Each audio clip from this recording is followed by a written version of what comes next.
saya mau diadopsi sama dia terus nih, nggak apa-apa kalau saya orang baik, nggak mungkin saya apa-apain Pak, sementara saya nggak punya tangan. Nah, setelah itu naik lagi dari motor, terus keliling jalan ini udah lama banget kan dia nggak sampai ke tempat saya. Terus saya bilang, ayo cepetan saya mau pulang. Terus dia bilang gini, kayaknya saya sakit, kita istirahat dulu. Nah, sampailah ada di gang kecil, di sana gang kecil banget dan sepi di sana. Terus Agus ini bilang, kita istirahat dulu, kakek saya sakit, temenin saya dulu istirahat, kakek saya sakit, saya nggak bisa ngantar kamu pulang, karena saya kasihan juga sama dia. Akhirnya sampai lagi ada homestay di sana, dia nggak istirahat kan. Terus pas sudah registrasi itu kan dia katanya yang minjem uang saya, dia mau minjem uang saya separuh, soalnya uangnya nggak cukup. Saya udah saya kasih minjem juga separuh buat bayar homestay ini. Nah, sampai di homestay itu kalau kita tahu nanti kita bakal dinikahin, dia nanya saya bakal dinikahin, kan saya nggak mau nikah sama dia. Terus setelah itu dia kan disuruh saya bakalan di Parajang gitu. Namanya adalah Agus. Nama aslinya adalah Iwayan Agus Wartama. Dia dikenal dengan sebutan Agus Bun, yakni pemuda disabilitas yang berusia 21 tahun yang maaf tanpa mempunyai kedua lengan. Dia ini tak lain merupakan tersangka dugaan pelecehan terhadap seorang mahasiswa Nusa Tenggara Barat. Tentu hal ini dibantah keras olehnya, mengingat keterbatasan fisik yang dimilikinya. Menurutnya, bagaimana ia bisa dituduh melakukan tindakan tersebut, sementara untuk makan dan minum juga aktivitas lainnya pun masih harus dibantu oleh ibunya. Lalu bagaimana kronologinya si Agus ini bisa sampai dilaporkan? Jadi begini guys, menurut pengakuan si Agus, kronologi awalnya itu seperti ini. Ya, berawal saya dari kampus mau nyari makan ke daerah Sudayana, Pak. Nah, setelah saya makan di daerah Sudayana, saya beringinan balik ke kampus gitu. Nah, setelah saya mau balik ke kampus itu, saya mau minta tolong kepada seseorang di sana. Nah, karena satu saya minta tolong orang dia nggak bisa nganterin, dan minta tolong seorang wanita ini, Pak, gitu. Nah, setelah saya minta tolong ke wanita ini, dia yang nganterin bersedia, gitu. Terus saya kira dia nganter saya, ternyata di keliling-kelilingin saya 3 kali di Islamic Center, Pak, gitu.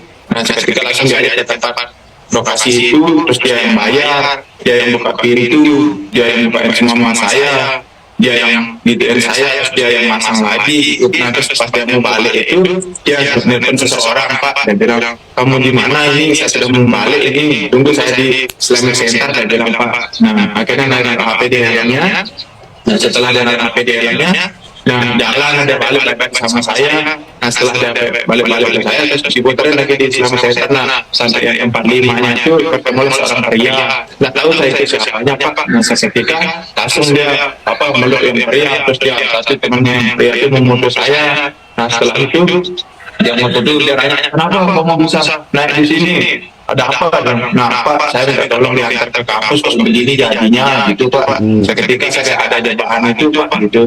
Jadi viralin saya malamnya itu. Nah, sementara menurut pendamping si wanita alias korbannya ada versi lainnya guys, yaitu seperti ini. Hubungan sama mereka, menjadikannya seperti yang sudah diberitakan, dan juga kemudian di sana sebenarnya korban sedang duduk santai sambil membuat konten sendirian, sampai akhirnya didatangi oleh pelaku untuk kemudian diajak berkenalan dan ngobrol ringan sebenarnya, membicarakan tentang keseharian keluarga dan juga persoalan kuliah.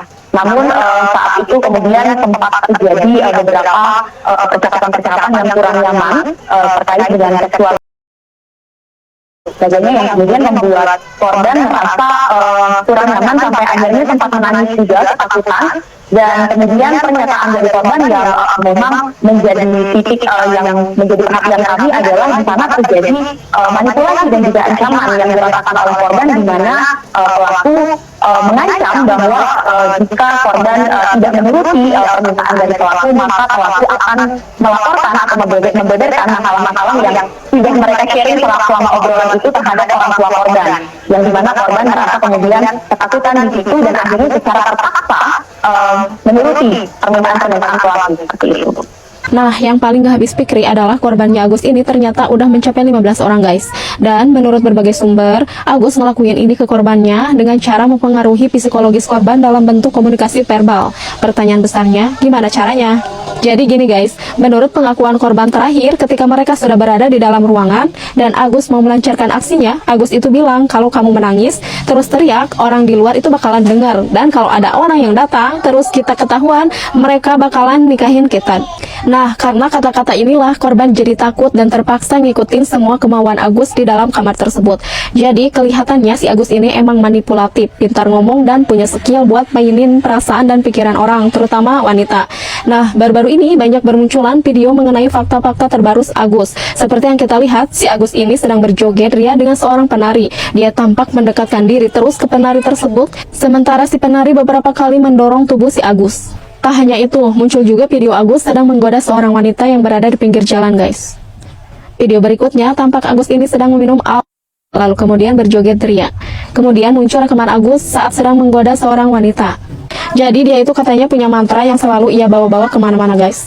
Saya punya bawa-bawaan mantra di tas saya. Bawa-bawaan ini dari lahir yang bisa baca seseorang, kata Agus Buntung saat merayu korbannya. Menurut sumber Tribun Medan, sampai hari ini total sudah 15 wanita yang mengaku menjadi korban Agus Buntung.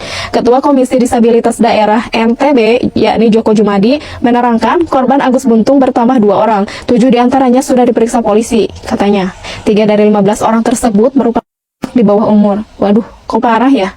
Si Agus ini menggunakan modus yang sama terhadap para korban, yaitu mengajak mengobrol. Ada juga yang memacarinya, hampir sama semua modusnya. Lokasinya juga di homestay yang sama, kata Ketua Komisi Disabilitas Daerah NTB tersebut. Saat pemeriksaan, Agus B ini meminta damai dengan pelapor, katanya. Diketahui saat ini Agus Buntung telah menjadi tersangka dan tahanan rumah atas kasus Mataram selama 20 hari. Khawatir akan dipenjara atas olahnya sendiri, Agus Buntung malah mencari jalan agar bisa bebas. Iya, saya hadapi persidangan, tapi mudah-mudahan kalau bisa jangan sampai, biar kita selesaikan secara baik-baik, kata Agus Buntung. Agus yang awalnya berkoar-koar akan melaporkan pihak tertentu atas tuduhan pencemaran nama baik, kini mendadak menciut.